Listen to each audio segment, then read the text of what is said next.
So today I am going to be showing you how easy it is to convert this Epson ET2803 into a sublimation printer. So when I first started researching, they were doing, I believe, an Epson 2800, and then there was another one, and they're very expensive. I want to say they're about $350. So I was starting to do more research, and I saw that they were all the Ecotank, which means they have the little tank here that you just refill with the ink. So I thought, well, what difference does it make? As long as it's got the tank to put the sublimation ink in, why wouldn't it work? So let me say real quickly, say hi to Pumpkin, that this disclosure is you are doing this at your own risk. This particular printer was $229 and I got it at Target. They do sell them on Amazon for $199 with Prime shipping. So I posted the link below in the comments if you were interested in getting this particular printer. So you do have to watch the sale prices because that was the sale price at Target, and then they gave you a $30 gift card, which I thought was awesome, so I was willing to pay it because it was around the holidays and I used it on gifts. So I was also like intrigued by the fact when they say convert. So I'm thinking, well, do I have to take this printer apart, or what is it that I'm going to have to do to make it into a sublimation? And it is the easiest thing in the whole wide world. So all you're doing is taking the ink that comes with it and you're not using it. Instead of using the ink that comes with it, you are going to be using sublimation ink. Now, there's all different types of ink too. I was really just randomly trying things out, and I don't think that I will be switching, only because I don't want a problem with the printer, like the consistency of the ink or things like that. So I figured I would stay with what I'm using. And again, everything I'm using, I say go down and click on the links and research. You know, that's how I purchased this sublimation ink. I thought, well, it's got pretty good reviews along with the paper that I chose, and that will be another video when I show you the different settings, because I did have the little problems with the lines going through it, where even though I was doing the maintenance where it was checking the ink nozzles and it was lining things up, the printer has to be set accurately for the paper. The other thing that I want to mention is, yes, this particular printer shows that you can use it with the phone. I would assume an iPad as well, depending on your device. I can't answer any questions regarding that because I don't use it that way. I use it with Windows, on my laptop or my desktop, and I have a Cameo silhouette. So a lot of you will ask me, can I use this in a different platform, or can I use it with this? And I honestly cannot answer that for you. What I suggest doing is doing a little bit of research, and you can also ask those questions on the Amazon product before you purchase it. So there's questions and answers, and you can just go in there and type in your question, and if somebody is using it that way or they tried it that way, I would believe that that would be your best option to try to figure out whether or not you can use it with this printer. So a lot of times I get questions that I just can't answer. So I use Creative Fabrica. Again, the link is below if you're interested in checking out those products, because that is what I use on a regular basis, and I use my Cameo silhouette to resize and create different things. I also use Canva. I have the professional so that I can do many things, which is, you know, saving things from a SVG to a PNG. PNG files are the ones that I prefer, and those are videos that I'm going to be doing to show you how I do it. In your program, you would just use the same things and use it the way you would normally use it, so there shouldn't be any issues or problems. There's tons of videos when it comes to learning different things, and you might have to take the time. And believe me, it can be frustrating when you're searching through videos and you're not getting those answers.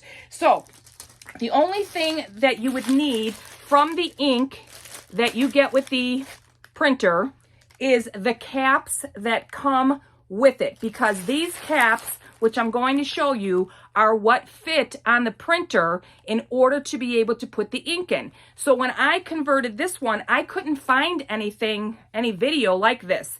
I was thinking, well, how am I going to do this? These caps are completely different. It doesn't fit the sublimation ink. So I thought, well, I'm just going to give it a try and see what happens, and it worked for me. Again, use your own caution, because if you don't, you could wind up with ink everywhere and have a problem. So that will be next with the video. So as you can see, if you can see in there, there's coloring on here. So this one is for black, this one is for yellow, this one is for red, and then this one is the blue. So when I was finished, I put these in some hot water, I washed them out, and I dried them, because every time I have to add sublimation ink, I will need these caps to do it. So again, you have to use your own discretion, and if something happens, then you have to take responsibility for however you're doing it. Yes, it was $230, but I figured, well, what's the worst that can happen? And actually it worked out for me. So, you know, when we do something and we're just trying it out, it could be a large investment and a mistake, but it happened for me and it worked. So I was able to make tumblers, and I was able to make little different ornaments and things of that. I'll show you the paper that I'm using along with it. And that's another thing. You can choose a different paper, because this printer does not recognize that sublimation paper that I'm using. So I had to go around and I have to sometimes feed it through, and there's a little thing that will say we do not recognize this paper, and you got to click OK so that it starts to print your project. So some people don't want to bother with that, but I just wanted to do this real quickly because it's one of the cheaper printers for $1.99 on Amazon. You can't beat the price, and you can watch Walmart, I think Office Max, Office Depot, they may have it on sale again for $230. I don't know if they offer anything with it, but it might be worth looking into. So I wanted to clear all of that air up. Again, this is the ink. So now this is the ink that comes with it, and some of you might say, well, what are you going to do with it? And you know what? I really like the tank printer, because as much as I have used sublimation, I have not used a lot of ink. So I thought, well, if I get another printer that is identical to this one, then I have extra ink to put in. Here's the other thing. Once it's a sublimation printer, you could never convert it back to a regular printer. It will not work. If you do the same thing vice versa, so say you have one of these printers now and you just take the sublimation ink and you put it in there, it's not going to work. You're going to damage it because there's different consistencies in the ink itself. So you don't want to damage your unit by trying to go back and forth. You cannot do that.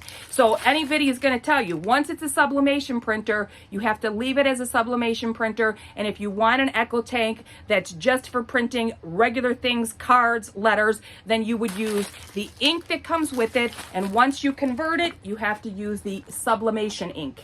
Okay, so I'll put these in the comments below, but let's get started on how easy it is to set up this printer. Okay, so I have my printer out and it is all ready for me to add additional ink.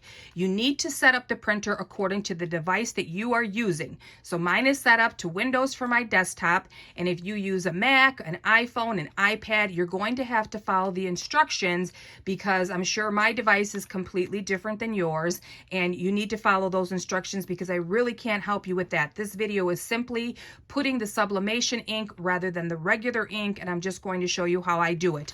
When you get the package, it comes like this with the regular ink. So if you run into any technical issues, you could call the 800 number. You could go on Amazon and ask those questions and see if somebody can help you. But you have to remember, as soon as you put sublimation ink into this printer, the warranty on it is a null and void. So you would not be able to return it, especially if they know that you put sublimation ink in there, because this is not a sublimation printer, it's a regular printer. So please keep that in mind, because it is a high investment, and if you make a mistake, then you're not going to get your money back. So it comes in the package like this, so they want to make sure that everything is pretty secure in case something leaks. And then each individual ink is in another plastic like this, and then when you push it up, it has another cap on it, okay? And then this cap is what's on it, okay? So this is what I had to remove in order to put the ink that I purchased into this sublimation, into this printer. It's not a sublimation printer, I converted it, okay? So all you're gonna be working with is this flap right here, and here are the different ink colors. So you can see that each color tells you where you're putting it: black, yellow, magenta, which is the red pretty much, and the cayenne blue. Okay, so when I decided that I was going to convert this, I took the regular ink. This is the ink that came with the printer. I took off the top plastic cap, and these are very snugly on there. What they are the ones that you would just turn a click, and when you turn it upside down and you put it in the device, like that, you would just squeeze on the bottle and it's going to go right into the container where it needs to go. See my finger down here? So right here is the yellow. And this printer is going to constantly tell you to watch your ink levels. So you can see that my magenta is a little bit low, my black is a little bit low, and the blue is slightly low. But it's going to constantly tell you to check your ink levels so that you don't have any problems with the nozzles or the alignment. So what I did was, these are on here very snug, probably because they don't want it spilling all over the place. So what you're going to have to do, and I mean, I really had to get a good grip on the base of the ink, and I used this part as leverage. Okay, so I got a towel and I put it over, so this would be normally like this.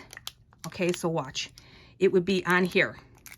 Okay, and it's on there really tight. So what I did was, when I was holding the base and I had the towel at the top, you have to make sure you have a good grip. So if you accidentally pull this too much and this goes flying, you're going to have ink everywhere. So that's why I put the towel over it, and I used this part as my leverage as I was turning. Once this came off, I put a piece of clear tape over here, and I put this back on it just to keep it secure. I put another piece of tape around the base, and I pushed it back in here in case I want to use this ink later. This ink in this plastic is the regular ink that comes with the printer. Okay, so I don't use it for anything right now because I don't have another tank printer to put it in, but I didn't want to waste the ink because ink is expensive. Okay, so what I did was I made sure that I had all 4 caps off. And if you saw early in the video, each one, once you use it, is going to stay that color because the ink does get down in there and it's really hard to get it out. Okay, so let me get myself level again here.